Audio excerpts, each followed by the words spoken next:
Hi viewers, welcome to ಸುಷ್ಮಿ ಅಡುಗೆ ಮನೆ. ಇವತ್ತು ನಾನು ಮಾಡ್ತಿರೋದು ಸ್ಪೆಷಲ್ಲಾಗಿ ಒಗ್ಗರಣೆ ಮೊಸರನ್ನ. ಬನ್ನಿ ಹೇಗೆ ಮಾಡೋದು ಅಂತ ನೋಡೋಣ. ಒಗ್ಗರಣೆ ಬಾಣಲಿ ತೊಗೊಂಡಿದ್ದೀನಿ. 1 ಸ್ಪೂನಷ್ಟು ಎಣ್ಣೆ ಸ್ವಲ್ಪ ಬಿಸಿ ಆಗಲಿ. 2 ಸ್ಪೂನ್ ಕಡಲೆ ಬೀಜನೆಲ್ಲ ಹಾಗೇನೆ ಸ್ವಲ್ಪ ಚೆನ್ನಾಗಿ ಫ್ರೈ ಮಾಡ್ಕೊಳ್ಳೋಣ. ಕಡಲೆ ಬೀಜ ಎಲ್ಲ ಸಿಡಿಯೋಕ್ಕೆ ಶುರುವಾಗಿ ಕಂದು ಬಣ್ಣಕ್ಕೆ ಬರಲಿ. ಇವಾಗ ಆಗಿದೆ ಕಡಲೆ ಬೀಜ, ಎತ್ತಿಟ್ಕೊಂಡ್ಬಿಡೋಣ. ಸ್ವಲ್ಪ ಗೋಡಂಬಿ ತೊಗೊಂಡಿದ್ದೀನಿ, ಅದನ್ನು ಕಲರ್ ಚೇಂಜ್ ಆಗೋ ತನಕ ಫ್ರೈ ಮಾಡಿ ಅದನ್ನು ಎತ್ತಿಟ್ಕೊಳ್ಳೋಣ. ಅದೇ ಬಾಣಲಿಗೆ 1 ಸ್ಪೂನಷ್ಟು ತುಪ್ಪ, ಅರ್ಧ ಸ್ಪೂನ್ ಸಾಸಿವೆ, ಸ್ವಲ್ಪ ಜೀರಿಗೆ. ಸಾಸಿವೆ ಜೀರಿಗೆ ಎಲ್ಲ ಸ್ವಲ್ಪ ಸಿಡಿಯೋಕ್ಕೆ ಶುರು ಆದಮೇಲೆ 1 ಸ್ಪೂನಷ್ಟು ಕಡಲೆಬೇಳೆ ಹಾಕ್ಕೊಂಡಿದ್ದೀನಿ. ನೋಡಿ, ಕಡಲೆಬೇಳೆನೂ ಸ್ವಲ್ಪ ಚೆನ್ನಾಗಿ ಫ್ರೈ ಮಾಡ್ಕೋಬೇಕು.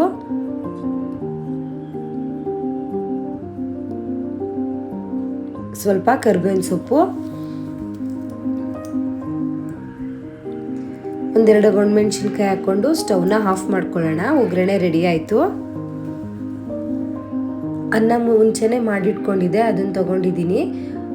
1 ಮೀಡಿಯಮ್ ಸೈಜ್ ಈರುಳ್ಳಿ ಸಣ್ಣಗೆ ಕಟ್ ಮಾಡಿ ಹಾಕ್ಕೊಂಡಿದ್ದೀನಿ. ಸ್ವಲ್ಪ ಕ್ಯಾರೆಟ್ ತುರಿ, ಒಂದು ಅರ್ಧ ಬಟ್ಲಷ್ಟು ದಾಳಿಂಬೆ ಹಣ್ಣು, ಸ್ವಲ್ಪ ಕೊತ್ತಂಬರಿ ಸೊಪ್ಪು, ಮೊಸರು 2 ಬಟ್ಲು ತೊಗೊಂಡಿದ್ದೀನಿ ನಾನು. ಆಲ್ಮೋಸ್ಟ್ ಅರ್ಧ ಲೀಟ್ರಷ್ಟು ಮೊಸರು ಬೇಕಾಗುತ್ತೆ. 1/4 ಬಟ್ಲು ಹಾಲು,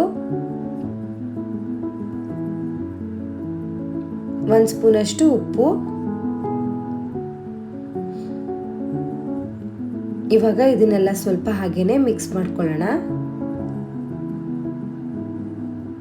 ಮೊಸರೇನಾದ್ರೂ ತುಂಬ ಉಳಿಯಿತು ಅಂತಂದರೆ ಹಾಲನ್ನ ಸ್ವಲ್ಪ ಜಾಸ್ತಿ ಹಾಕ್ಕೊಳ್ಳಿ. ಹಾಲು ಹಾಕ್ಕೊಂಡ್ರೆ ಚೆನ್ನಾಗಿರುತ್ತೆ ಕ್ರೀಮಿಯಾಗಿ. ನೋಡಿ, ಎಲ್ಲನೂ ನೀಟಾಗಿ ಸ್ವಲ್ಪ ಹಾಗೇನೆ ಚೆನ್ನಾಗಿ ಮಿಕ್ಸ್ ಮಾಡ್ಕೊಳ್ಳೋಣ. ನೋಡೋಕ್ಕೆ ಎಷ್ಟು ಕಲರ್ಫುಲ್ಲಾಗಿ ಕಾಣಿಸ್ತಿದೆ ನೋಡಿ. ಮಕ್ಳಿಗಂತೂ ನೋಡಿದ್ರೇ ತಿನ್ನಬೇಕು ಅಂತ ಅನಿಸುತ್ತೆ. ಆಲ್ಮೋಸ್ಟ್ ಮಕ್ಕಳೆಲ್ಲರೂ ಮೊಸರನ್ನ ಅಂದರೆ ತುಂಬ ಇಷ್ಟಪಡ್ತಾರೆ. ಅದರಲ್ಲೂ ಈ ಥರ ಎಲ್ಲ ಒಗ್ಗರಣೆ ಮೊಸರನ್ನ ಎಲ್ಲ ಮಾಡಿಕೊಟ್ರಂತೂ ಇಷ್ಟಪಟ್ಟು ತಿಂತಾರೆ. ನಾವು ಮಾಡಿಟ್ಕೊಂಡಿರ್ತೀವಲ್ಲ ಒಗ್ಗರಣೆ, ಅದನ್ನ ಹಾಕ್ಕೊಳ್ಳೋಣ.